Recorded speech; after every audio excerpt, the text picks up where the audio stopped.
Ako po si Rene. Sa ngayon po ay may sarili na akong maliit na business na patuloy pa rin naming pinalalago. Magkatuwang kaming mag-asawa. Pareho na rin po kaming nasa early 40s. Isang malaking kwento po ng kababalaghan ang dahilan kung bakit mas pinili na lang naming magnegosyo kaysa maging empleyado sa isang kumpanya. Ayaw na naming maulit ang nangyari sa akin noong bago pa lang kaming nagsasama ng misis ko. 25 years old ako at nagtatrabaho sa isang hindi naman kalakihang kumpanya sa Makati. Sa opisina namin ay 6 kaming magkakasama at meron kaming mabait na boss na itago na lang natin sa initials na Mr. Z. Isang matandang lalaki na sa pagkakaalam ko ay nasa 75 na ang edad. Matagal na namin siyang boss. Siguro nasa 5 taon na. Sa pagkakaalam din namin ay meron siyang nag-iisang anak na babae na nasa probinsya raw nakatira. Sa loob ng mga taon namin na yon sa trabaho, ni minsan ay hindi pa namin nakita yung anak niya, kundi sa larawan lang. Hindi naman nagagawi sa opisina. Ang usap-usapan ay matagal na kasing hiwalay si Mr. Z sa nanay ng anak niya na taga-probinsya rin. Kaya siguro ganoon. Tapos si Mr. Z ay hindi na rin nag-asawa. Tinuon na lang yung atensyon niya sa trabaho.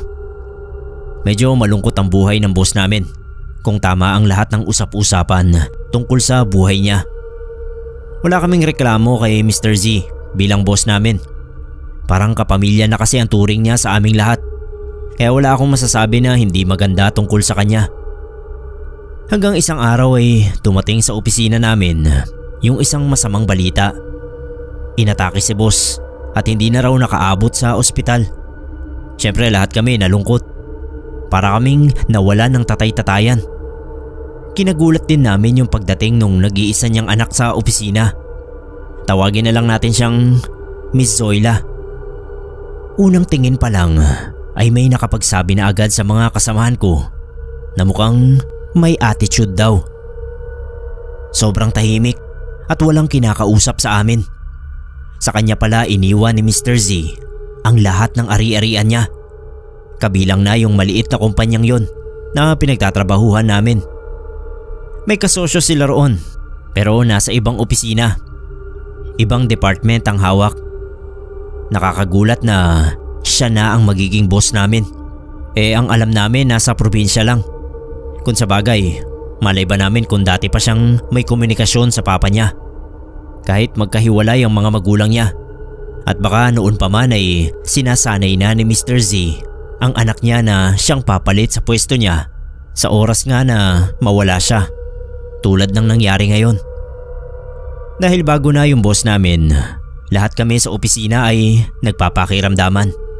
Nangangapa sa kung anong klase ng boss ang bago naming pakikisamahan.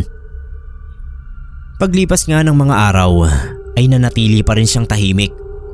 Sa isip ko siguro nagdadalamhati pa rin kaya ganoon. Nagluluksa. Pero kung trabaho ang pag-uusapan, mukhang okay naman. Nakakabilib nga na parang alam na niya agad yung mga pasikot-sikot. Siguro nga ay tinuruan siya ng tatay niya nang hindi namin alam. Ako yung madalas niyang ipatawag sa opisina para utusan kahit hindi naman ako ang sekretary o assistant niya. Kaya yung mga tingin tuloy sa akin ng mga kasamahan ko, makahulugan.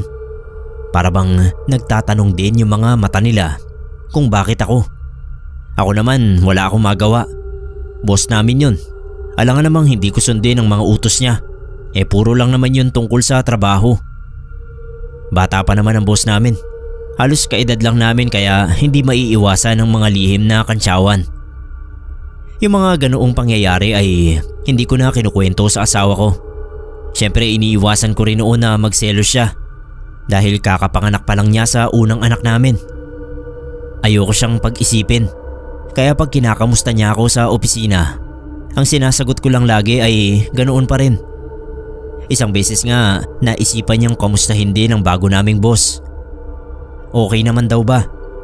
Sabi ko ayos naman. Sobrang tahimik at seryoso sa trabaho. Hindi naman kami sinusungitan pero hindi rin kami halos kinakausap.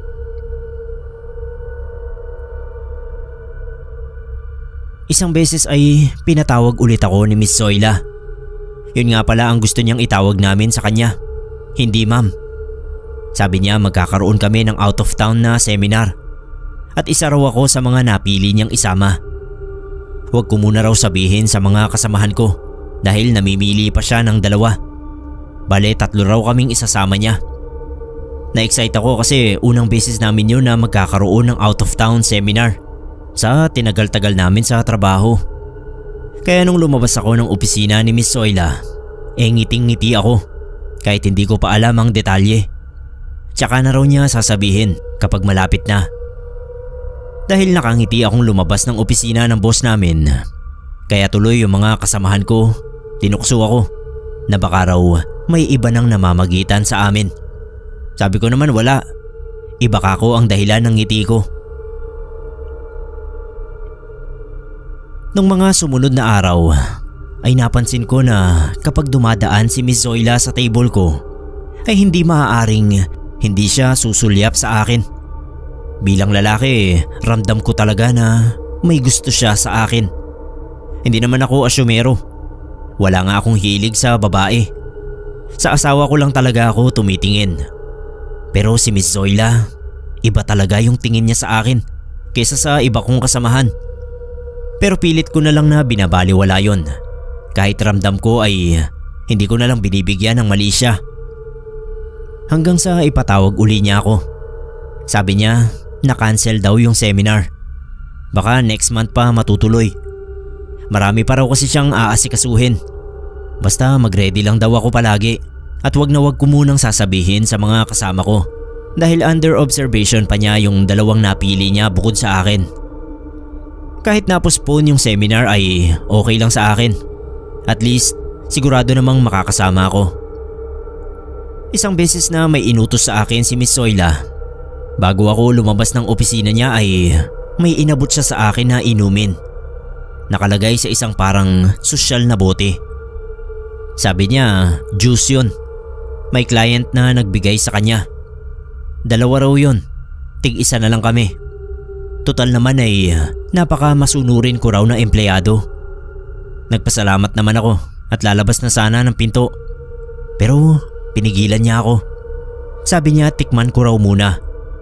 Inumin ko doon na mismo para malaman niya kung ano ang lasa.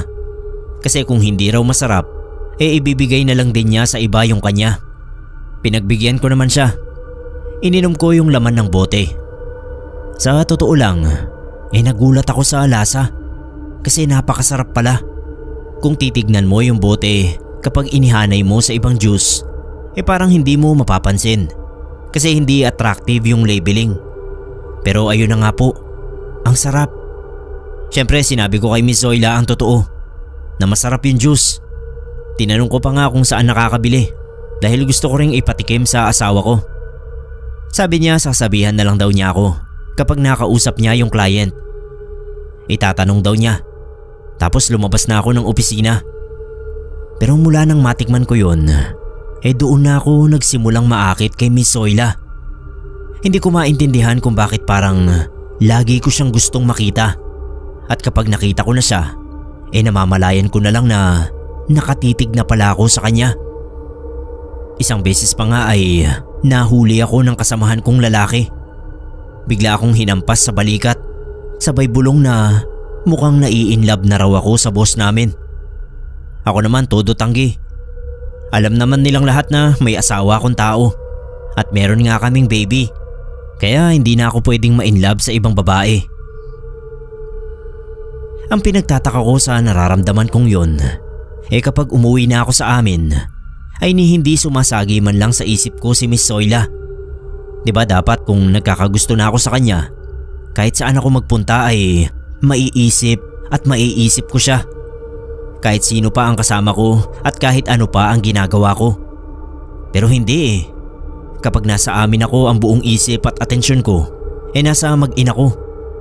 Pero kapag nasa opisina ako, wala namang ibang laman ng utak ko kundi si Miss Zoila. Madalas nga ay napapatingin pa ako doon sa saradong pinto ng opisina niya. Para bang hinihintay ko lagi na lumabas siya roon.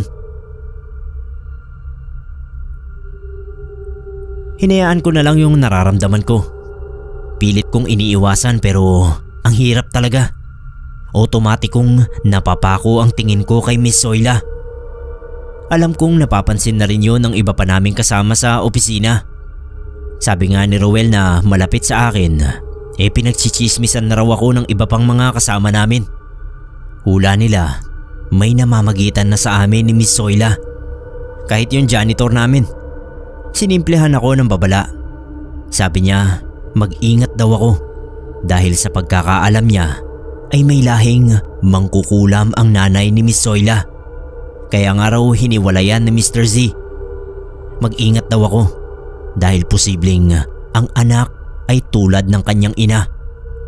Huwag basta-basta papatol dahil baka mapahamak lang ako o kaya ay ang pamilya ko. Marami talagang alam yung matandang janitor namin sa opisina tungkol sa buhay ni Mr. Z. Kasi dating araw nilang hardinero nung nasa probinsya pa nakatira. Pero pinagkibit balikat ko na lang yung babala niya. Kasi sa loob-loob ko, wala naman akong balak mangaliwa. Kilala ko ang sarili ko. Alam ko na hinding-hindi ko magagawang pagtaksilan ang asawa ko. Kahit pa ilang magaganda at sexing babae ang magkagusto sa akin. Hindi naman sa pagmamayabang pero may ilan na rin akong naging kasamahan na nagpakita ng motibo sa akin dati. Meron pa nga hayagang nagsabi na gusto niya ako. Kaso tinawanan ko lang. May itsura kasi talaga ako. Hindi naman artistahin. Pero kung appeal o karisma ang pag-uusapan, yun yata ang meron ako. Makalipas nga ang isang buwan, ay binanggit ulit sa akin ng boss ko yung tungkol sa seminar. Binigay niya sa akin yung detalye. Tapos sinabi niya na doon na niya kami susunduin sa terminal ng mga makakasama ko. Tatanungin ko sana siya kung sino yung dalawa pa niyang napili. Pero bigla na lang niya akong tinalikuran at sabi ay nagmamadali siya dahil may katatagpuin siyang kliyente. Late na siya sa usapan nila. Ang ginawa ko, palihim ko na lang na isa-isang tinanong yung mga kasama ko kung sino ang napili ng boss namin para makasama sa out of town. Ang kaso, wala isa man sa kanila. Kaya nagtaka ako. Imposible namang sa ibang department kumuha ng makakasama. Iba na yung humahawak sa ibang department. Hindi agad sumagot yung asawa ko nung sabihin kong tuloy na yung out of town seminar namin ng boss ko. Sabi ko may dalawa pang kasama pero hindi pa nasabi kung sino. Nagmamadali kasi kanina yung boss ko. Kapag ganoong hindi kumikibo yung asawa ko, alam ko na nagdududa siya. O kaya kinakabahan. Inakbayan ko siya at sabi ko wag mag-alala dahil 3 araw lang naman kami doon. Tinanong ko pa nga siya kung wala ba siyang tiwala sa akin.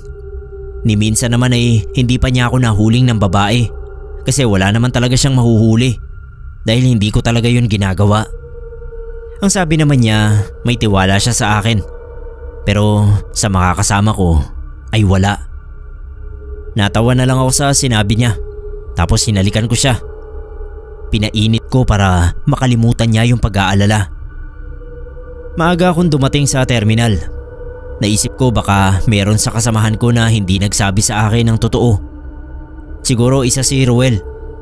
Gusto lang siguro na masurpresa ako kapag nakita ko siya sa terminal. At saka si Basti. Mga mahilig manggulat yung mga yun eh.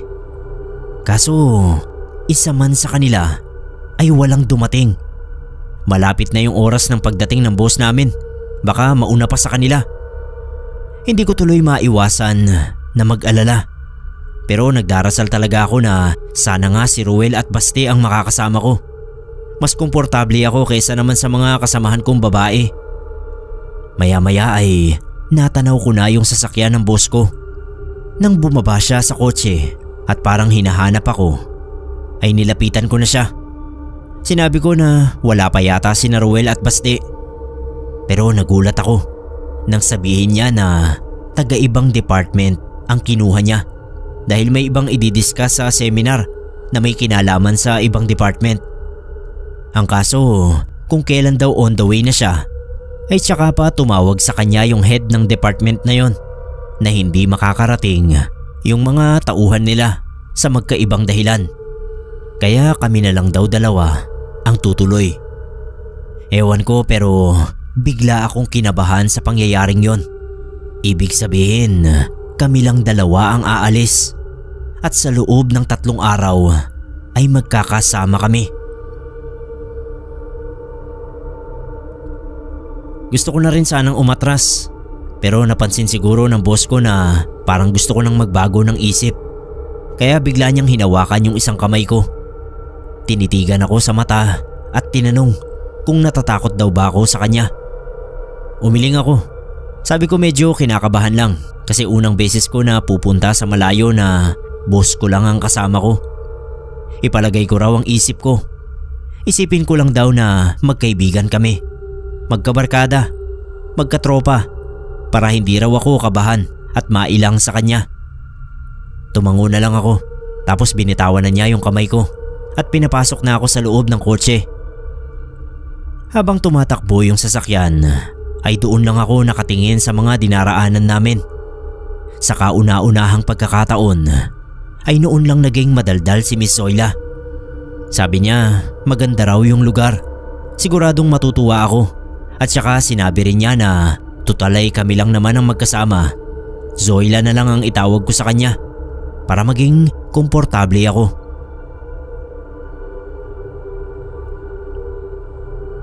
Ilang beses ko pa siyang natawag na Miss Zoila sa pagkukwentuhan namin pero lagi niya akong kinokorek. Zoila na lang daw at yun na nga ang tinawag ko sa kanya kahit hindi ako sanay. Marami siyang naging tanong sa akin tungkol sa personal kong buhay, sa pamilya ko. Ako naman sinasagot ko lang ang lahat ng tanong niya pero hindi ako nagkaroon ng lakas ng loob na siya naman ang tanungin tungkol sa personal niyang buhay. Sa haba ng biyahe ay hindi maiwasan na antukin. Nakatulog ako. Nung magising ako ay pumapasok na yung sasakyan namin sa isang masikip na kalsada. Nung tumingin ako sa kanan ang nakita ko ay matataas na talahiban. Pagtingin ko sa kaliwa ay ganoon din. Matataas na talahiban din. Natanong ko siya kung nasaan na ba kami. Ba't parang liblib na lugar ang dinaraanan namin? Tinanong niya ako kung natatakot daw ba ako, kung duwag daw ba ako. Sabi ko hindi naman. Nagulat lang ako kasi masyado palang malayo yung pagseseminaran namin. Tapos hindi na siya kumibo. Sunod na nadaanan namin ay mga bukid.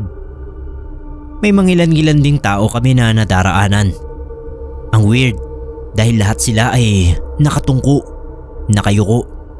Sa isip-isip ko, parang may mali ah. Tinanong ko siya kung napansin ba niya yung mga taong nadaraanan namin. Puro mga nakayuko, para kakong hindi normal. Sabi niya wag ko na lang daw pansinin. Hindi raw ako taga roon, kaya mag-ingat daw ako sa mga pinapansin ko. Mas mabuti kung wag ko na lang tignan. Sa loob-loob ko, pwede bang hindi ko tignan? Nadaraanan namin. Tsaka kakaiba talaga. Nanahimik na lang din ako. Maya-maya pa ay huminto yung kotse sa tapat ng isang lumang gate. Kalawangim na. Nagtaka ko kasi may susi si Zoila. Parang bahay niya yata yun. Pero pinili kong hindi na muna magtanong. Pumasok kami sa loob nung mabuksan niya yung gate. At tumambad sa akin yung isang malaking bahay na halatang lumang-luma na. May ilang parte pa nga na nagkagiray na.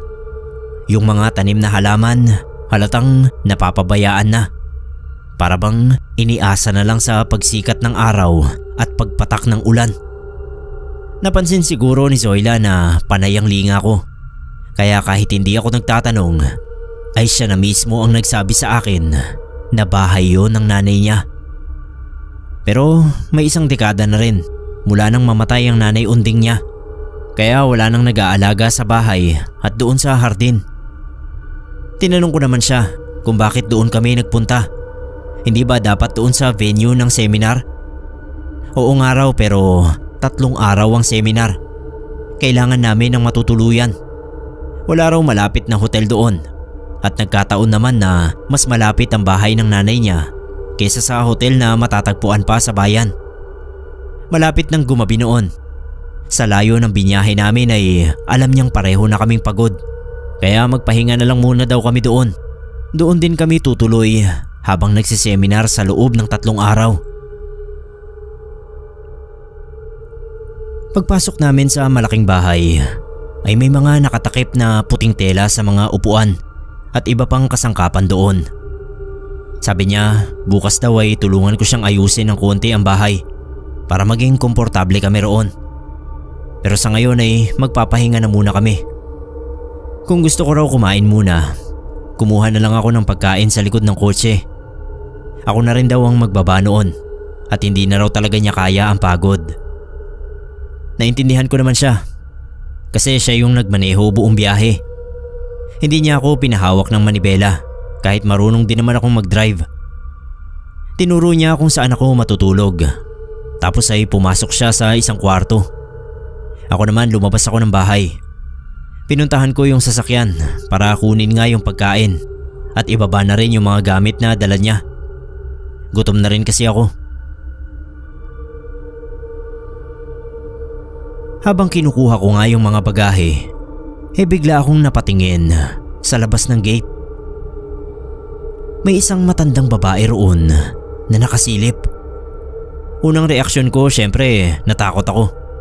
Yung itsura kasi ng matandang babae parang yung aswang na napapanood natin sa mga pelikula. Bayukos, nakaitim ng damit, mahaba yung puting buhok at matalim yung pagkakatingin sa akin. Kunot noo pa nga na parang inaaninag pa akong mabuti. Medyo malapit lang yung kotse doon sa gate. Kaya kahit natatakot ako ay nagawa ko pa rin siyang tanungin kung anong kailangan niya. Sabi niya sa mahinang boses na umalis na raw ako doon hanggat may pagkakataon pa. Nagulat ako sa sinabi niya kaya napalingon ako sa bahay. Pagtingin ko naman uli sa gate, wala na yung matanda. Medyo napaisip ako sa sinabi niya. Kaso hindi ko naman magagawang umalis basta-basta. Una, wala namang pinakitang hindi maganda sa akin yung boss ko. Ang bait nga niya sa akin. At nung panahon nga na yan ay gustong gusto ko siyang kasama na hindi ko mawari. Pangalawa, baka matanggal ako sa trabaho kung bigla ko siyang tatakasan. Ayokong mawala sa akin yung trabaho ko. 5 taon na ako ron. At hindi ako pwedeng mabakante dahil may pamilya na ako. Mahal ang gatas at diaper. Tapos ang hirap pang maghanap ng bagong trabaho. Pangatlo, hindi ko alam kung nasaang lupalop kami ng probinsyang sinabi sa akin ng boss ko. Hindi madali ang umuwi. Kaya pumasok na lang ulit ako sa loob ng bahay. Bit-bit yung mga bagahe. Habang kumakain ako ng pagkaing dala namin, panay ang subok ko na tumawag. Kaso napakahina ng signal sa lugar na yon. Hindi pala mahina, kundi wala talagang signal. Pagkatapos kumain ay lumabas ako. Sinubukan kong maghanap ng signal doon. Tinaas-taas ko pa yung cellphone ko. Napatingin ulit ako sa labas ng gate nung makita kong may dumaan na tao. Nakayuko rin tulad nung nakita ko kaninang mga tao nung nasa sasakyan pa kami. Hindi ko maiwasan na mag-isip ng hindi maganda. Ang naisip ko pa nga, hindi kaya mga aswang yun? Kasi kung kayo ang makakakita, hindi pwedeng hindi rin kayo mapaisip. Pero 2009 na yun. Panahon na hindi na uso yung mga aswang. Baka sa akin lang hindi uso kasi hindi pa naman talaga ako nakakakita ng ganoon. Nakaramdam ako ng takot kaya hindi na ako naghanap ng signal. Nagmamadali na akong pumasok sa loob. Habang nakahiga ako, hindi ako makatulog. Inaalala ko yung asawa ko dahil siguradong nag-aalala na yun sa akin. Kasi nga hindi niya ako makontak. Pati sa baby namin syempre nag-aalala ako. Pero sa kalagitnaan ng pag-iisip ko sa mag-ina ko, biglang sumisingit sa isip ko si Zoila. Hindi ko alam kung bakit. Hanggang sa inuukupan na niya yung isip ko. Nakokonsensya ako. Kaya iisipin ko ulit yung mag-ina ko. Pero mamamalayan ko na lang namukha na naman ni Zoila ang laman ng utak ko. Napabalikwas ako ng bangon. Alam kong may mali sa nangyayari sa akin. Hindi ko lang matukoy. Basta alam kong kakaiba yun. Parang saglit akong mawawala sa sarili. Kaya sinampal-sampal ko yung sarili kong pisngi. Baka sakaling nananaginip lang ako para magising ako. Alam ko na malalim na ang gabi nun. Pero yung mga mata ko mulat na mulat pa. Hindi talaga ako makatulog. Kahit 1,000 tupa at bituin na ang nabilang ko sa isip ko. Tapos maya-maya, may narinig akong boses na nagsasalita. Pero mahinang mahina lang. Napabangon ako. Pinakinggan kong mabuti. Kinusot-kusot ko pa yung tenga ko. Ilang saglit ding nawala sa pandinig ko. Nakiramdam ako at hindi ko na nga ulit narinig. Kaya humiga na ulit ako. Pero wala pang ilang minuto ang nakaraan ay ayan na naman. Naririnig ko na naman yung parang bumubulong-bulong na yon. Kinalikalikot ko ulit yung tenga ko. Baka sakaling mawala ulit sa pandinig ko. Pero hindi na nawala. Kaya bumangon na ako ng tuluyan. Pinakinggan kong mabuti kung saan ba nanggagaling yung boses na yon. Nilapit ko yung tenga ko sa dingding. Nilapat kong mabuti. Parang sa kabilang kwarto. Yung kabilang kwarto nun ay yung silid na pinasok ng boss ko kanina.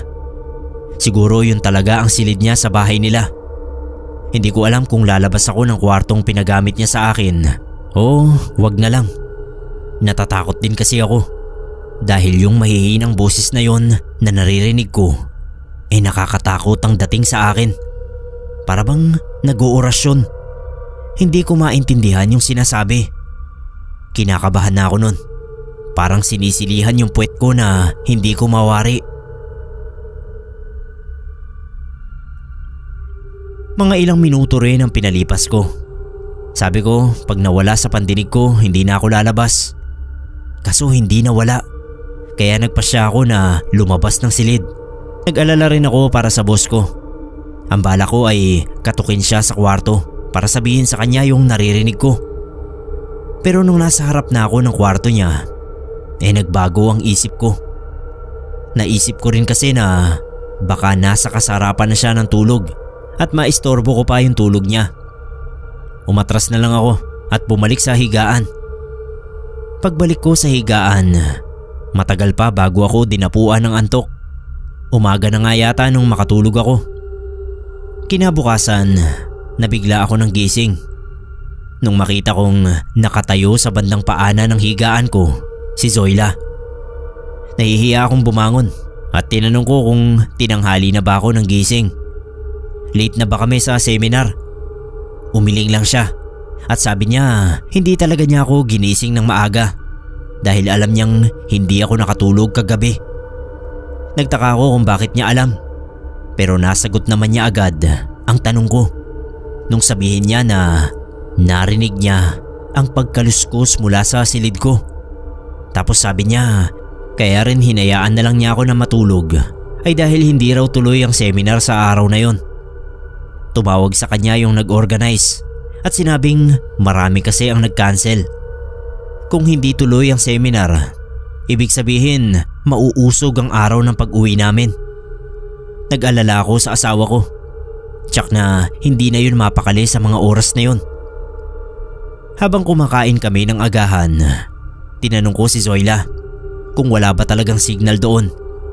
Sabi niya sa ibang bahagi ng lugar meron, pero doon sa kinatitirikan ng bahay nila ay wala. Huwag daw akong mag-alala.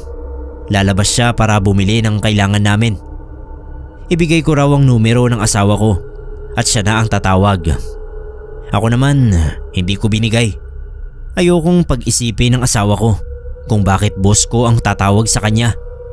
Sabi ko na lang di bali na. Pag pumunta na kami sa venue ng pagsiseminaran, baka doon may signal na. Tsaka ko na lang tatawagan yung asawa ko. Bago umalis ay tinanong pa ako ng boss ko kung meron akong ipabibili. Sabi ko wala naman. Hindi naman kako kami magtatagal doon. Nung nakaalis na siya ay nagpasya akong lumabas. Sabi ko doon na lang ako sa labas maghahanap ng signal. Naglakad-lakad ako.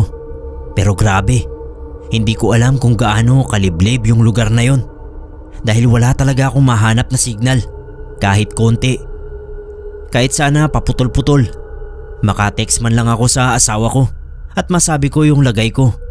Tsaka makamusta ko na rin ang lagay nila ng baby namin. Kahit yun lang, mapapanatag na ako. Pero ayun nga, hindi ako nagtagumpay na makakita ng signal. Napansin ko na medyo napapalayo na ako sa bahay. Kaya naglakad na ako pabalik. Baka kasi maligaw pa ako. Napahinto ako nung makita kong may makakasalubong akong isang babae. Tulad ng mga nauna kong nakita sa lugar na yon, ay nakayuko na naman na parang wala sa sarili. Huminga ako ng malalim at pilit na inalis ang takot sa isip ko. Habang padaan sa harap ko yung babae, pinagmasdan ko. Nakatingin lang siya sa lupa habang naglalakad. Kahit nagkasalubong kami, ay hindi man lang niya ako tinapunan ng tingin. Para bang hindi niya ako nakita o hindi lang niya ako napansin. Imposible naman yata na hindi niya ako napansin. Maliit lang naman yung kalsada at kami lang yung magkakasalubong. Kung sa karaniwang tao ay hindi maiwasan na mapapatingin siya sa akin at ganoon din ako sa kanya. Pero hindi eh. As in para talaga akong hindi nag-exist. Hindi ako mapakali kaya naisipan kong tawagin siya. Sabi ko, "Miss." Magkukunwari ako na may itatanong para malaman ko kung nakakarinig ba siya. Nung una hindi siya lumingon. Siguro mga nakatatlo o apat na tawag muna ako bago niya ako nilingon. Pero hindi siya nagsalita. Tumingin lang sa akin. Lumapit ako ng konti. Tsaka ako nagtanong kung saan ba yung tindahan sa lugar na yon. Ewan ko ba't yun ang naisip kong itanong. Sabi niya wala raw tindahan sa lugar na yon. Bawal daw kaming bumili. Sila lang. Napakunot ako ng noo sa sinabi niya.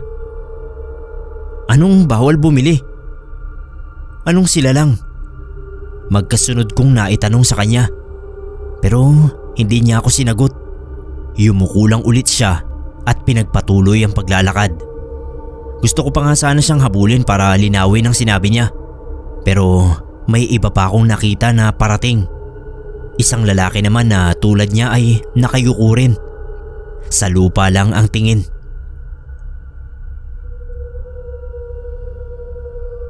Pati tuloy ako napatingin din sa lupa dahil parang nakaramdam na ako ng takot pagdaan niya sa akin. Kinikilabutan ako sa kanila. Kung ba't ganoon sila, hindi ko alam. Wala pa akong nakitang normal na naglakad sa lugar na yon. Nagmadali na akong bumalik sa bahay. Pagdating ko sa bahay, nagulat ako kasi nandoon na pala si boss. Parang saglit lang naman akong lumabas. Nakabalik na agad siya. Nakaupo siya sa sala at hinihintay daw niya ako. Medyo galit ang tono ng boses niya. Ang sabi niya sa uulitin daw ay wag ako basta-basta lalabas ng bahay. Hindi ko raw kabisado ang lugar na yon, pati mga nakatira, kaya dapat akong mag-ingat. Humingi ako ng pasensya. Kahit nagdadalawang isip ako ay tinanong ko pa rin ang tungkol sa mga taong naglalakad ng nakayuko. Sa tagal niya ka akong nakatira doon dahil nga taga roon sila ng nanay niya, siguradong may alam siya. Tumayo si Zoila. Lumapit sa bintana at tumanaw sa labas. Sabi niya masyadong liblib ang lugar nila, kaya hindi na raw nakakapagtaka ang mga kababalaghan. Dumating daw sila sa lugar na yon na ganoon na ang mga tao. Noong una ay nagtaka rin sila at natakot, pero kalaunan ay nasanay na rin dahil hindi naman pala mapanganib ang mga taong yon. Hindi sila mga aswang. Kung ano man daw ang hiwagang bumabalot sa kanila ay hindi na nila inalam ng nanay niya. Basta nabuhay lang sila ng tahimik at payapa. Hindi na nila pinakialaman ng ibang tao na naninirahan sa lugar na yon. Hindi ko alam kung paniniwalaan ko yung sinabi ng boss ko. Para kasing hindi ako kumbinsido. Parang meron siyang hindi sinasabi sa akin tungkol sa lugar na yon. Gusto ko pa sanang magtanong ng magtama yung mga mata namin. Tapos nakalimutan ko na agad ang itatanong ko. At ang naging laman na naman ng utak ko ay siya. Lumapit siya sa akin at hinawakan ang pisngi ko.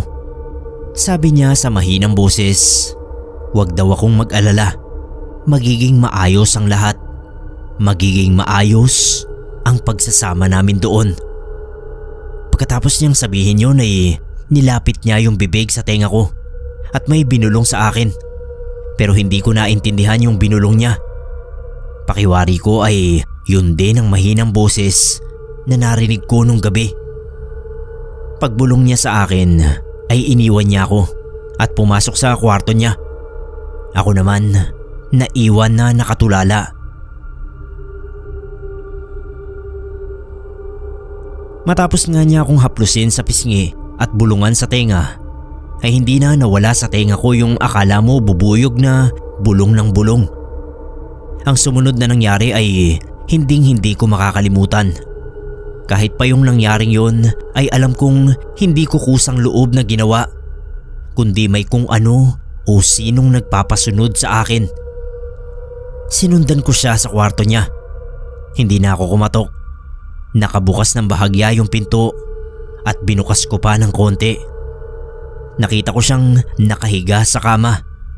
Nakatakip ng kumot ang katawan. Sabi niya lumapit daw ako. Walang lumabas na salita sa bibig ko. Basta sinunod ko yung utos niya. Nilapitan ko nga siya. Tapos naupo ako sa gilid ng kama. Hinaplos niya uli yung mga pisngi ko. At sa pagkakataon na yon ay 2 kamay ang ginamit niya. Unti-unti niyang nilapit sa mukha ko yung mukha niya hanggang sa mabalot ng labi niya ang labi ko. Siya pa yung naglagay ng kamay ko sa katawan niya. Hindi ko na lang po ikukwento ang sunod na nangyari. Alam niyo na siguro yon. Pero habang nangyayari yon ay parang wala talaga ako sa sarili. Iba ang tingin ko sa kanya at nanlalamig ang mga kamay at paa ko na parang namamanhid din habang ginagawa yung makasalanang bagay na yon. Kinabukasan, nagising ako sa tabi niya na pareho kaming walang suot. Napatayo ako. Panay ang hingi ko ng sorry sa kanya.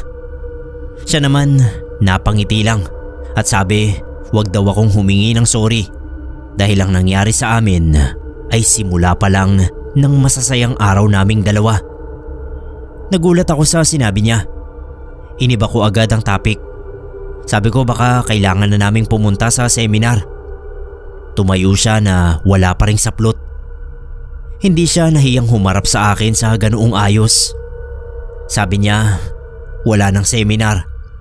Tuluyan na raw kinansel ng organizer dahil sa mga problema. Kung ganun ka ako di pwede na kaming umuwi. Tamang-tama, maaga kaming makakauwi. Nagalit ang mukha niya. Tumalim yung mga matang tumingin sa akin at matapang na sinabing walang aalis. Hindi ako, hindi siya. Mananatili lang daw kaming dalawa roon. Napalunok ako at hindi ko maiwasang nervyusin. Nagmamadali akong lumabas ng kwarto. Dumiretso ako sa kusina at uminom ng tubig. Hindi na tama ang nangyayari. Pinapaikot na lang niya ako. Baka sa simula pa lang ay pinaikot na niya ako. Wala talagang seminar. Naalala ko na. Yung juice na pinainom niya sa akin. Baka yun ang gayuma. Babala ng janitor sa akin kung mangkukulam ang nanay niya ay malamang may alam din siya. Hindi na ako nag-isip. Dali-dali akong pumasok ng kwarto para kunin ang bag ko. Sabi ko sa sarili ko, bahala na. Basta kailangan ko nang umalis.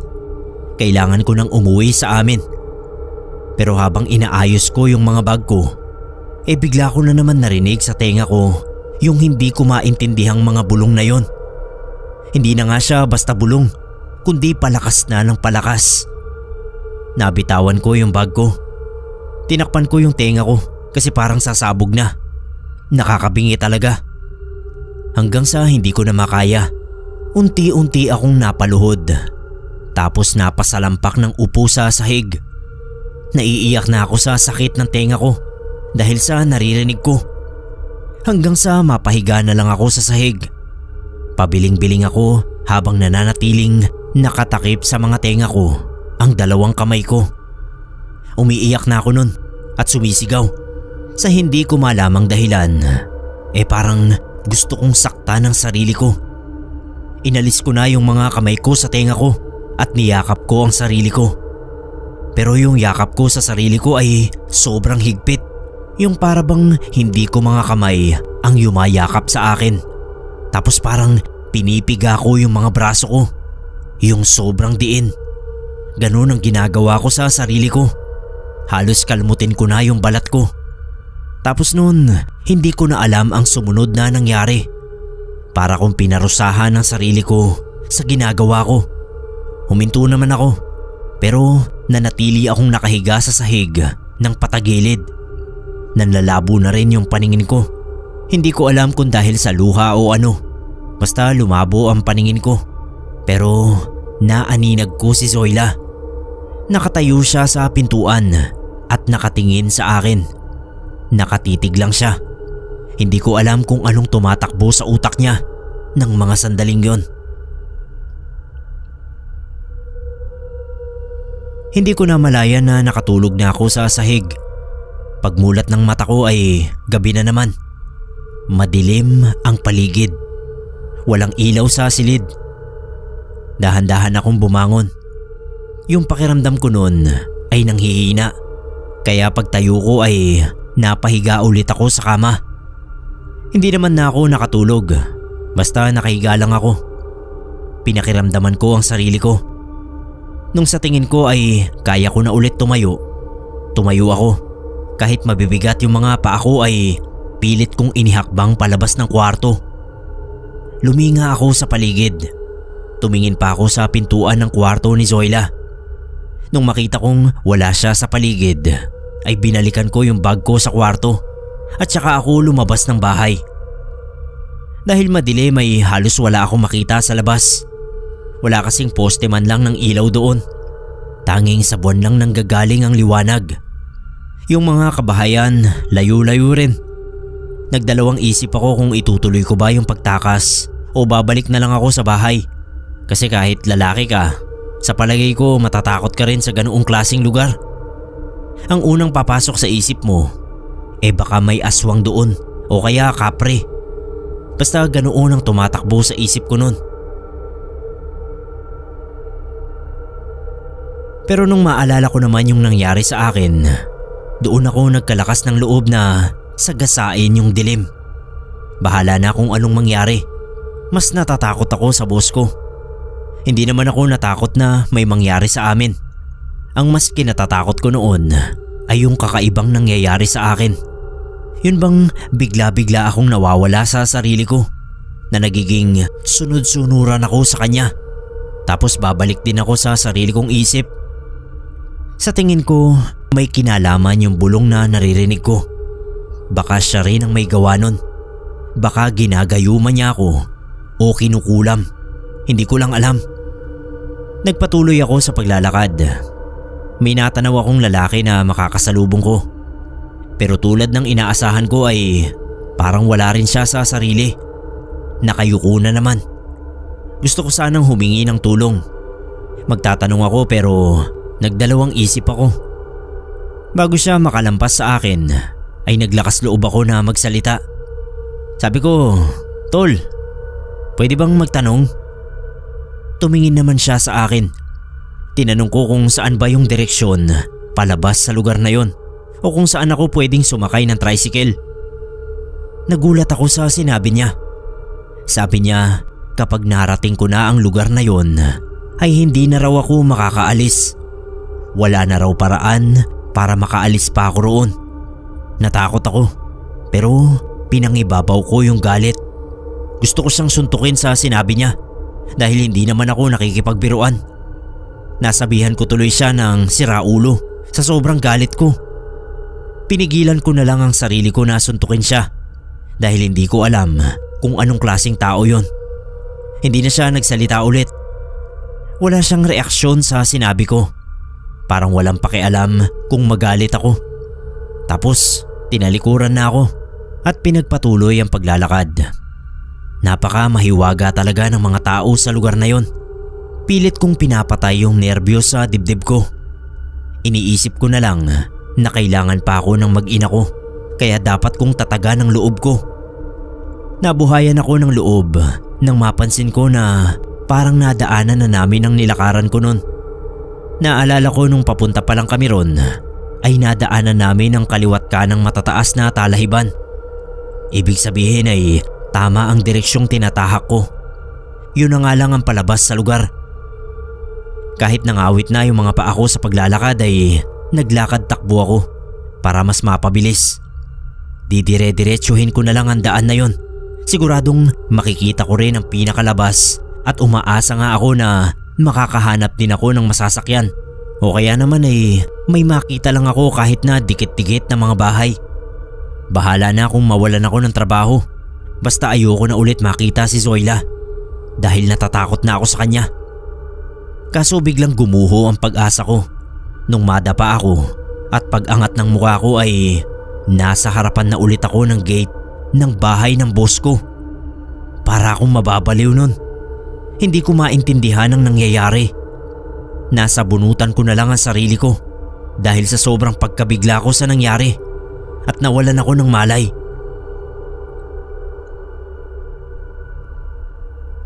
Nagising ako na nakahiga na naman ako sa silid na pinagamit sa akin ng boss ko. Nakita ko siyang nakaupo sa gilid ng kama. Hawak ang tray ng pagkain. Hindi ko alam kung anong nangyari at bumaliktad na naman ang isip ko. Dahil sa pagkakataong yon ay hindi ako nakaramdam ng takot sa kanya. Napangiti pa nga ako nung makita ko siya. Bumangon ako at kinuha ko yung tray ng pagkain sa kamay niya. Tapos kumain ako na parang walang nangyari sa akin kagabi. Parang hindi ako sumablay sa pagtakas. Nakangiti rin siya sa akin habang pinagmamasdan akong kumain. Alam ko naman ang mga nangyayari, yung mga ginagawa ko. Pero hindi ko alam kung bakit ganoon ang nangyayari at bakit ko yun ginagawa. Sobrang nalilito na talaga ako sa isip ko nun. Dahil may mga oras na alalang-alala ako sa mag-ina ko. At may mga oras naman na si Miss Zoila ang laman ng isip ko.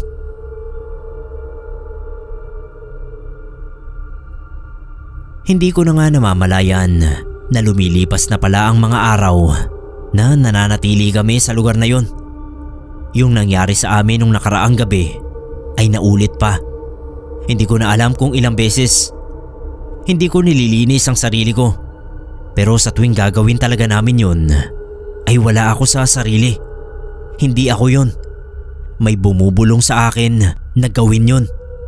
Para bang inuudyukan ako ng demonyo at yung katawang lupa ko ay sumusunod lang. Tuwing matatapos namin gawin yon, umiiyak talaga ako. Kinakain ako ng konsensya. Pero kapag kaharap ko na ulit si Zoila, ay nag-iiba na uli ang pakiramdam ko. Gumagaan na ulit na parang in love ako sa kanya. Hindi ko na nga tinatanong kung kailan kami babalik sa Makati. Parang nakontento na ako sa lugar na yon. Kasama siya. Kahit napaka-weirdo ng lugar at mga tao. Pero sa tuwing mababalik naman ako sa wisyo, ay naiisipan ko na namang tumakas. Habang patagal ako ng patagal sa lugar na yon, ay padalang na rin ang padalang ang pagbabalik ko sa tamang isip. Mas madalas na nasa ilalim ako ng hipnotismo ng boss ko kaysa nasa sarili kong katinuan. Isang umaga, nakita kong wala yung sasakyan ni Zoila. Tiyempo naman na nasa wisyo ako. Kaya naisip kong tumakas. Hindi ko na nga dinala yung bag ko. Basta pagkakita ko na wala yung kotse niya sa garahe, ay nagmamadali na akong lumabas ng gate. Nagdarasal ako na sana ay wag akong mawawala sa sarili at matuntun ko na sana ang daan palabas para makauwi na ako sa amin. Umaga naman kaya umasa ako na mas maliit ang tsansa ng kababalaghan na pwede kong maranasan. Lakad takbo na naman ako. Ewan kung bakit hindi pa ako nadala. Naisipan ko na namang magtanong sa tao na nadaanan kong nakatayo lang sa harapan ng isang bahay. Kahit nasa harap na nga siya ng bahay niya ay nakatulala pa rin. Hindi nga nakayuko, nakatulala naman. Nung lapitan ko at tanungin kung saan ang daan palabas, ay tinuro naman niya pero hindi siya nagsalita. Basta nagturo lang siya ng direksyon. Nagbabaka sakali ako na tama ang tinuro niya. Sinundan ko kasi hindi ko talaga makabisa yung lugar sa dami ng pasikot-sikot na daan. May nadaanan akong isa pa. Tapos ganun din, nagturo rin ng lugar. Medyo nakakampante na ako dahil mukhang tama naman ang dinadaanan ko. Parang nadaanan ko na nga rin ang mga yon. Sa isip ko, konti na lang, makakalabas na ako sa mahiwagang lugar na yon. Hindi ko alam kung ilang tao pa ang napagtanungan ko at lahat sila nagtuturo lang sa akin ng direksyon hanggang sa mapansin kong pabalik na ang direksyong dinadaanan ko. Parang umikot lang ako. Nung matanaw ko na ang bahay ni Zoila, ay doon ko na siguro na umiikot lang ako. Niloko ako ng mga pinagtanungan ko. Parang nagkakaisa sila sa pagturo sa akin ng maling direksyon. Yung kilabot ay naramdaman ko na lang na gumapang sa katawan ko. Hindi na nga yata ako makakalabas sa lugar na yon.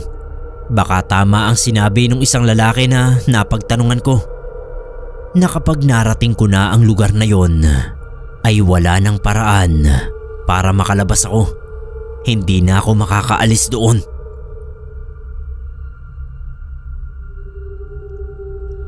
Sa bawat pagdaan ng araw ay mas pahirap ng pahirap ang kalagayan ko. Kasi pakiramdam ko noon ay lalong tumitindi ang nararamdaman ko para sa boss ko.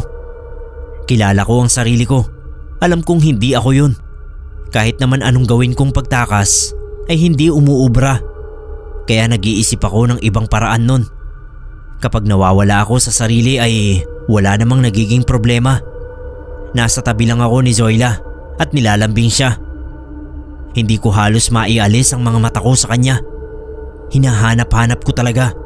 Pero kapag natatauhan ako, para na naman akong baliw na hindi malaman ang gagawin kung paano matatakasan ang sitwasyon ko. Isang gabi kasarapan ng tulog ko. Doon pa rin sa kwartong pinagamit sa akin ni Zoila. Bigla akong naalimpungatan. Narinig ko na naman kasi yung bulong. Pero sa pagkakataong yun, hindi malapit sa tenga ko.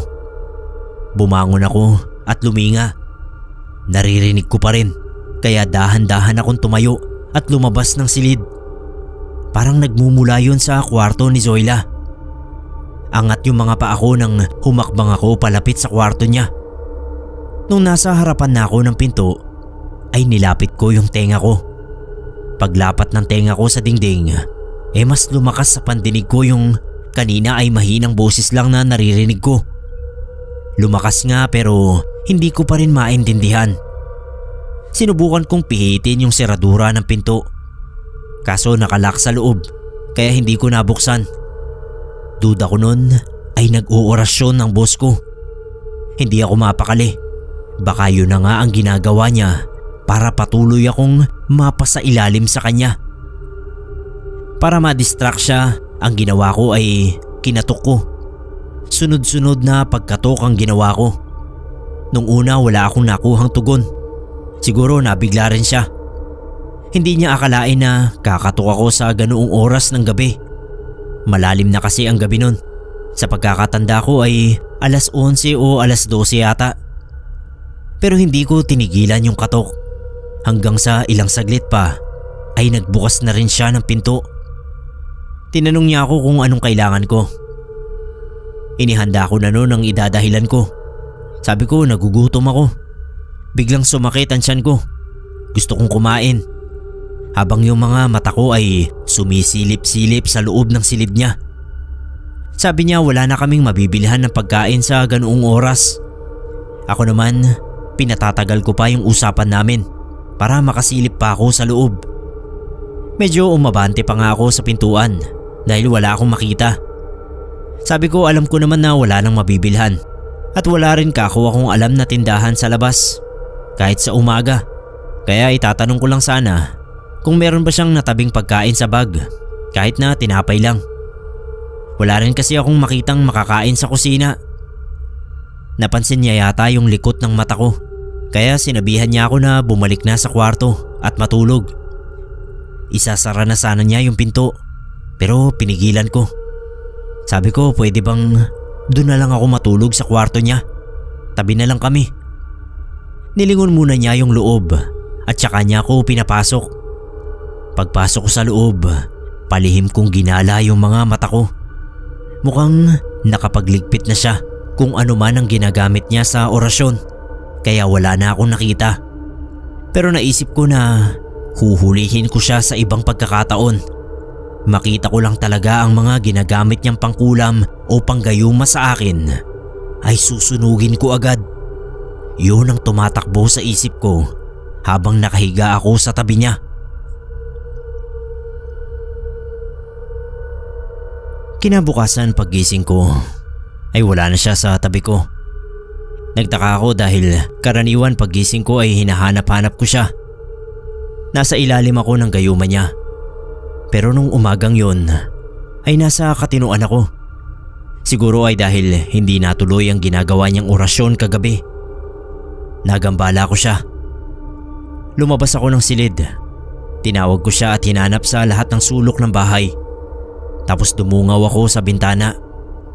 Nakita kong wala yung kotse niya, kaya natiyak ko na umalis siya. Isang perpektong pagkakataon yon para sa akin. Makakapaghalungkat ako sa kwarto niya. Kailangan ko lang bilisan ang kilos ko dahil alam kong hindi siya umaalis ng matagal. Hindi na rin siya pumapasok sa opisina, pero hindi ko alam kung saan siya nagpupunta sa tuwing umaalis siya.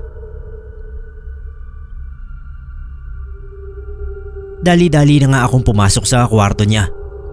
Una kong sinilip ang ilalim ng kama dahil baka doon lang niya siniksik sa pagmamadali na maitago sa akin ang ginagawa niya. Kaso wala roon. Sunod ay aparador naman ang binuksan ko. Maingat ko lang na kinalkal. Iniwasan ko na magulo ang mga damit niya kahit iilan lang naman ang naroon. Nilibot ko pa yung paningin ko sa loob ng silid. Nag-iisip ako kung saan pa niya pwedeng itago ang mga gamit niya. May nakita akong cabinet. Bubuksan ko sana, pero may kandado pala. Baka doon niya nilagay. Hindi ko nga lang yun mabuksan kasi nga wala akong susi. Naisip ko na tsetsempohan ko na lang uli. Baka mamayang gabi ay ulitin niya ang orasyon. Gusto ko siyang maaktuhan. Kailangang mahinto na ang ginagawa niya sa akin. Kung tutuusin nga ay pwede ko siyang igapos o patayin. Ang kinatatakot ko lang ay ang maging kriminal ako. At isa pa, baka kung ano ang mangyari sa akin kapag pinatay ko siya nang hindi ko nasisiguro kung ano talaga ang ginagawa niya para mapasailalim ako sa kontrol niya. Ang nasa isip ko muna nun ay solusyon. At kapag nalampasan ko yon ay tsaka na lang ako magpapaliwanag sa asawa ko. Nang sumunod na gabi, matyaga kong hinintay ang alas 11. Tinalasan kong mabuti ang pandinig ko at sinadya kong magtabi ng patalim sa ilalim ng unan ko. Yung kutsilyong yon na kinuha ko sa kusina, lumang kutsilyo na may kalawang na. Matagal na sigurong hindi nagagamit at hindi na talaga ginagamit. Inihanda ko yon para proteksyon sa sarili ko. Parang nananadya naman na kung kailan ko inaabangan ang pag-oorasyon ni Zoila ay tsaka naman napakatahimik. Ni kaluskos, wala akong marinig. Hanggang sa hindi ko na nakayana ng antok. Nakatulog na rin ako. Pero nagising din ako agad dahil meron na namang bumubulong sa akin. Ang nakakapagtaka ay hindi yun tulad ng unang boses na naririnig ko. Parang boses lalaki naman. Boses ng matandang lalaki. Tinatawag ang pangalan ko. Natanong ko tuloy ang sarili ko kung nababaliw na ba ako. Pinakinggan kong mabuti ang sinasabi ng lalaki. Paulit-ulit ang pagtawag niya sa pangalan ko. Kung naririnig ko raw siya, ay hawakan ko ang dalawang tenga ko. Sumasagot ako. Sabi ko sino siya. pero parang hindi naman niya ako naririnig. Hindi ko alam kung susundin ko ang sinasabi niya dahil hindi ko nga alam kung sino siya. Baka kapag sinunod ko ay mas lalo pa akong mapahamak. Pero nabibingi na ako sa kakatawag niya sa pangalan ko. Napabulong lang pero mariin ang pagkakabigkas. Kinikilabutan ako sa naririnig ko. Naisip ko naman kung naiintindihan ko ang sinasabi niya, malamang hindi yun orasyon. Baka siya na ang makakapagligtas sa akin. Kaya unti-unti ko ngang hinawakan ang tenga ko. Nung biglang bumukas ang pinto at bumungad doon si Zoila. Gusto niya na magtabi uli kami. Wala ako sa ilalim ng gayuman niya nun, kaya ayaw ko. Sabi ko sumasakit ang tiyan ko, kaya nga kako hindi ako makatulog. Pero kahit walang nangyari sa amin, ay sa tabi ko pa rin siya natulog. Nag-aalala ako na baka makita niya ang patalim sa ilalim ng unan. Pero mabuti na lang at paggising ko ay nandoon pa rin yung patalim. Akala ko nga umaga na yun. Pero nung tignan ko ang relo ko, nasa 3:00 pa lang. Ang problema pa, paggising ko ay hindi ako makabangon. Para bang nahihilo ako. Pero pinilit ko pa rin na makatayo. Nagulat ako nung paglabas ko ng kwarto ay madilim sa loob ng bahay. Yung mga bintana ay natatakpan ng mga itim na tela.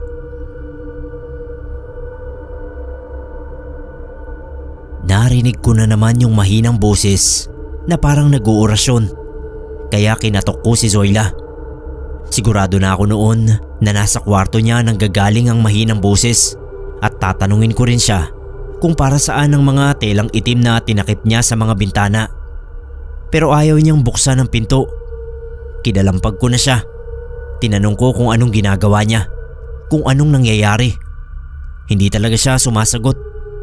Tuloy lang yung naririnig kong orasyon. Sumasakit na yung ulo ko nun na parang binibiyak. Parang may kinalaman ng orasyong ginagawa niya sa nararamdaman ko. Kaya sabi ko sa sarili ko, bahala na kung anong mangyari. Desidido na ako na saktan siya kung kinakailangan. Kinuha ko yung patalim na tinago ko sa ilalim ng unan. Tapos bumalik ako sa harap ng kwarto niya. Naghagilap ako ng pwede kong ipanghampas para mabuksan ang pinto. Nakita ko yung upuan. Sa tingin ko matibay. Lumang silya na mukhang gawa sa matibay at mabigat na kahoy. Yun ang ginamit ko. Bago pa maubos ang lakas ko, ay ginawa ko na ang makakaya ko. Hindi naman ako nabigo. Nagawang wasaki ng upuan ng pinto ng silid ni Zoila. Natigilan ako dahil tama ang hinala ko. Nag-uorasyon nga siya. Nakaupo ng paluhod sa sahig. Nasa harapan niya ang mga barahang parang may mantsa ng dugo. May nakatirik na isang kandilang itim at nasa tabi noon ang larawan ko. Si Zoila parang baliwala sa kanya yung pagwasak ko ng pinto. Nakapikit pa rin siya at tuloy pa rin sa ginagawang pag-usal ng orasyon. Sa galit ko ay nilapitan ko siya at inawat sa ginagawa niya. Kinuha ko agad yung larawan ko at hinipan yung kandila. Tapos ginulo ko yung mga baraha. Nagwala talaga ako. Kulang na lang ay suntukin ko si Zoila. Hindi ko lang nga talaga magawa. Dahil kahit kailan ay hindi pa ako nakapanakit ng babae. Sa kabila ng pagwawala ko, nanatili siyang kalmado at tuloy pa rin sa pagbulong. Ang ginawa ko na lang ay sinigawan ko. Sabi ko tama na, tigilan na niya. Pero sa halip na tumigil ay bigla na lang niya akong sinakal. Halos mapugto ang hininga ko kaya napilitan akong lumaban. Yung patalim na hawak ko ay ginamit ko sa kanya. Nagawa ko siyang sugatan sa braso kaya nabitawan niya ako. Tinulak niya ako palayo sa kanya. Hindi ko na makontrol ang sarili ko. Nilapitan ko ulit siya at sabi ko bahala na kung makulong ako. Matapos lang ang problemang yon. Pero kakaiba ang lakas niya. Nag-agawan pa kami sa patalim hanggang sa mabitawan ko yon. Kaya ko naman sana siyang labanan kahit wala yon. Pero bigla ay nakaramdam ako ng panghihina. Unti-unting nawawala yung lakas ng kalamnan ko. Nanlalamig at namamanhid din. Hanggang sa bigla na lang akong tumumba sa harap niya. Nahawak ko pa rin yung larawan ko. Habang siya ay nakita kong bumubulong-bulong ulit ng orasyon. Kinabukasan ay parang walang nangyari. Gumising ako na hindi ko matandaan yung nangyari nung 3:00 ng madaling araw. Inaya ako ni Zoila na mag-almusal. Sinaluhan ko naman siya. Masaya kaming kumain. Napansin ko yung sugat sa braso niya. Tinanong ko pa siya kung napano yun. Hindi siya sumagot. Iba ang sinabi niya. Malilate na raw siya. Tapos ay tumayo na siya at umalis. Sinara ko na yung gate. Papasok na lang ako sa loob ng bahay nung biglang may tumawag sa pangalan ko. Lumingon ako at nakita ko ang isang matandang lalaki. Tinanong ko siya kung sino siya at bakit niya ako kilala.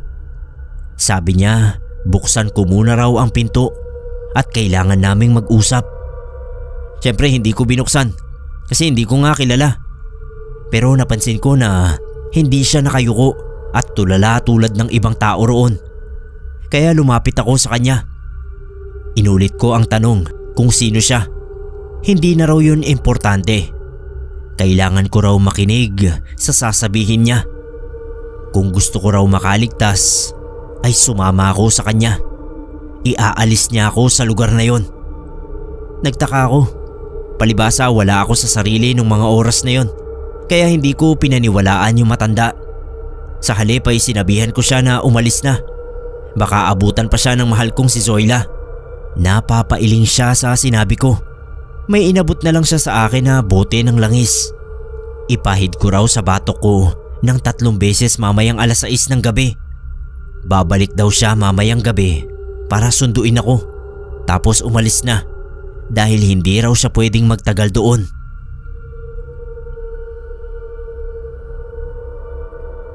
Nagtaka ako nun. Naguguluhan kung sino ba yung estrangherong matandang lalaki na yon. Noon ko lang siya nakita pero kilala niya ako at binigyan pa ako ng langis. Bakit naman kaya pinapapahid niya yon sa batok ko? Hindi ko maintindihan ang gusto niyang mangyari. Ang ginawa ko ay tinago ko muna ang bote ng langis sa ilalim ng higaan ko. Nung araw na yon ay hindi pa ako bumabalik sa tamang wisyo. Kahit wala naman akong ginagawa sa bahay ay parang kontentong-kontento ako na naghihintay lang doon sa pagdating ni Zoila. Komportable ako pero palaisipan sa akin kung sino ang matandang lalaki. Nung pumatak ang 6:00 ng gabi ay naalala ko ang sinabi ng matanda na ipahid ko yung langis sa batok ko. Nagdadalawang isip akong gawin yon dahil baka ikapahamak ko. Nasa bahay na noon si Zoila. Nasa loob ng kwarto niya at nagpapahinga dahil kadarating lang niya. Maya-maya ay dumungaw ako. Sakto pagdungaw ko ay nasa gate na naman yung matandang lalaki. Sinesenyas niya sa akin yung tungkol sa bote ng langis. Naguguluhan talaga ako. Bakit ba niya pinapagawa sa akin yun? Naisip ko pa nga noon na baka aswang yun. Baka pag pinahid ko yun sa batok ko ay maging tulad nila ako. O kaya nung mga taong mga nakatungo at nakatulala. Hindi ko pinansin yung matanda. Sinara ko yung bintana. Pero narinig kong tinatawag na naman niya yung pangalan ko. Kapag daw hindi ko ginamit ang langis ay mawawalan daw yon ng bisa kinabukasan. Nasa ilalim daw ako ng gayuma. Sa huling sinabi niya ay natigilan ako. Gayuma? Inulit ko pa yun sa sarili ko. Parang naging interesado ako sa sinabi niya. Pinuntahan ko siya sa gate at tinanong ang tungkol doon. Sabi niya, hindi ako asawa ni Zoila. Siya ang boss ko. Ginayuma lang daw ako. Kaya nagawa akong ikulong sa lugar na yon na lugar ng mga mangkukulam at mga taong nasa ilalim ng kapangyarihan nila. Ang asawa ko raw na si Melba at anak naming sanggol ay naghihintay sa akin sa labas ng baryo. Hinanap niya sa akin ang bote ng langis. Sundin ko raw ang sinabi niya para mabalik na ako sa wisyo at malaman kung nagsasabi siya ng totoo. Hindi ko alam ang sasabihin ko sa mga narinig ko kasi nga walang laman ang utak ko nun kundi si Zoila. Hindi ko matandaan ang asawa at anak ko. Sabi pa ng matanda, isa siyang albularyo kaya nagawa niyang pumasok doon at makakalabas kami ng ligtas kung bibilisan ko na ang pagkilos. Kahit nagdadalawang isip ako ay sinubukan kong sundin ang matanda. Baka nga totoo ang sinasabi niya. Pero paglingon ko sa bahay ay nakita kong nakatayo na sa pintuan si Zoila. Galit ang mukha niyang nakatingin sa amin ng matanda. Sinigawan niya ako at inutusang pumasok sa loob. Yung albularyo naman, sinigawan din niya si Zoila at sinabihan na pakawalan na ako. Maawa raw sa pamilya ko. Galit siyang nilapitan ni Zoila at pinagtabuyan. Pero yung matanda nakipagmatigasan talaga. Ayaw niyang umalis. Bumaling siya sa akin at sabi ay gawin ko na. Gawin ko na. Yun ang paulit-ulit niyang sinisigaw sa akin. Natataranta ako. Hindi ko alam kung susundin ko siya o hindi.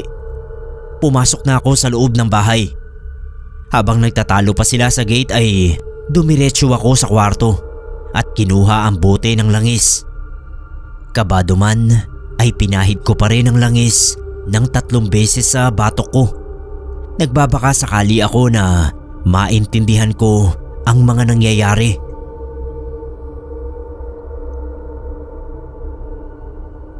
Matapos kong maipahid ang langis ng 3 beses sa batok ko, ay naghintay ako ng mangyayari. Kung anong pagbabago ang magaganap sa akin. Akala ko nga ay wala. Pero maya-maya lang ay parang nakaramdam na ako ng kakaiba. Parang may pilit kumakawala sa katawan ko. Tapos yung pakiramdam na gusto kong dumighay. Kasi naninikip yung dibdib ko nun. Kailangan kong makadighay para mawala yung paninikip. Biglang narinig ko na naman yung mga bulong sa tenga ko. Pero hindi lang boses ng babae, kundi boses din ng matandang lalaki.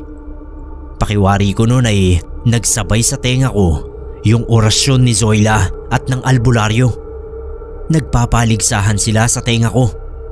Si Zoila yung orasyon ang binubulong sa akin, habang yung albularyo ay tinatawag naman ang pangalan ko at pinagmamadali. Hinaplos-haplos ko yung batok ko na may langis hanggang sa unti-unting humina yung mga bulong sa tenga ko. Pero bago pa tuluyang mawala ay nawalan na rin ako ng malay. Hindi ko alam kung ilang minuto akong nawalan ng malay. Basta nung magising ako ay ako na ulit yun. Nasa wisyo na ako at inaalalayan ako ng matandang albularyo sa pagtayo. Kailangan na raw naming umalis. Pero tinanong muna niya ako kung anong naiisip ko. Sinabi ko na natatandaan ko na ang lahat ng nangyari. Nagbalikan lahat sa isip ko. Yung mula nung painumin ako ng juice ng boss ko hanggang sa dalhin ako sa lugar na yon para raw sa seminar. Pati lahat ng detalye ng mga nangyari sa akin sa bahay na yon. Mamaya raw ay ikwento ko lahat sa kanya. Basta kailangan na raw muna naming makaalis doon habang wala pang malay si Zoila. Nilabanan daw niya ang orasyon ng boss ko kaya nawalan ng malay. Hiniga niya doon sa kama. Bago magising yun ay kailangan nakaalis na kami. Naisipan kong kunin ang susi ng kotse ng boss ko. Ginamit namin yun ng albularyo hanggang sa bukana ng baryo. At iniwan na namin doon yung sasakyan dahil baka mapagbintangan pa kami na karnaper. Dumiretso kami sa bahay ng albularyo sa bayan kung saan naghihintay na ang mag-ina ko. Pagkakita sa akin ay niyakap agad ako ng mahigpit ng asawa ko. Ang nangyari pala nung mawala ako, nagpunta yung asawa ko sa opisina namin at nalaman niyang ako lang ang kasama ni Miss Zoila sa seminar ko no. Ang janitor ng opisina na dating hardinero ang nagsabi raw sa kanya kung saan ako posibleng dinala at pinayuhan din na kumonsulta sa albularyong taga roon lang malapit sa lugar dahil maingkanto raw ang baryo. Baka madali ang asawa ko at isa pa, binulong ng janitor na may lahing mangkukulam nga ang boss ko. Kasama yung anak ko at nanay ko, bumiyahe silang tatlo papunta nga sa lugar na yon. Pero tulad ng bilin ng janitor ay naghanap daw muna sila ng albularyong makakatulong. Ang ginawa pala ng albularyo ay siya yung nag-orasyon para tawagin ako para masiguro na nandoon nga ako sa lugar na yon. Kapag daw gumalaw ang hawak niyang larawan ko, ibig sabihin ay nandoon ako. Gumalaw daw yon nang hawakan ko ang tenga ko tulad ng inutos niya sa akin sa pamamagitan ng pagbulong. Kaya doon na raw siya gumawa ng aksyon. Gumawa siya ng pangontra sa gayuma at yun na nga yung bote ng langis na dinala niya sa akin. Hindi na niya sinama yung mag-ina ko dahil delikado nga ang lugar para sa isang normal na tao. Hindi na raw makakalabas. Ang tanging nakakalabas lang doon ay ang mismong mga mangkukulam na nakatira. Pero ang mga taong nasa ilalim nila ay nananatili lang doon. Masyadong mahiwaga ang liblib na lugar na yon. Sinabi ko sa albularyo ang tungkol sa mga taong nakayuko at nakatulala. Yun daw ang mga nasa ilalim ng mahika ng mga mangkukulam. Pero hindi raw nakikita ang mga yon ng mga ordinaryong tao, kundi ng mga kagaya ko lang na nasa ilalim na rin ng gayuma. Kung nagtagal-tagal pa raw ako doon at nakakita ng bagong matitipuhan niya si Zoila, ay magiging kagaya rin ako ng mga tao roon. Kinilabutan naman ako sa sinabi ng albularyo. Tapos nalaman ko na kilala pala talaga nila si Zoila dahil kilala rin niya ang nanay. Yun daw talaga ang tunay na mangkukulam. Si Zoila raw ay pinag-aralan lang siguro ang itim na mahika at nalaman ko rin mula sa matanda na may opisina palang pinapasukan si Zoila sa bayan at yun ang pinupuntahan niya tuwing umaalis siya. Branch pala ng opisina namin sa Makati. Noon ko lang yun nalaman. Kaya pala kabisado na rin niya ang pasikot-sikot sa trabaho. Pinabaunan ako ng albularyo ng isa pang bote ng langis. Sa oras daw na makarinig na naman ako ng bulong sa tenga ko, gaano man kahina ay ipahid ko raw agad sa batok ko ang langis ng 3 beses ulit at hindi na raw tatalab sa akin ng kahit na anong orasyon. Hindi ko na alam kung anong nangyari sa boss kong si Miss Zoila dahil hindi na ako bumalik sa opisina para makibalita. Sa takot naming mag-asawa ay lumipat agad kami ng lugar at sa awa naman ng Diyos ay hindi na kami ginulo ni Miss Zoila.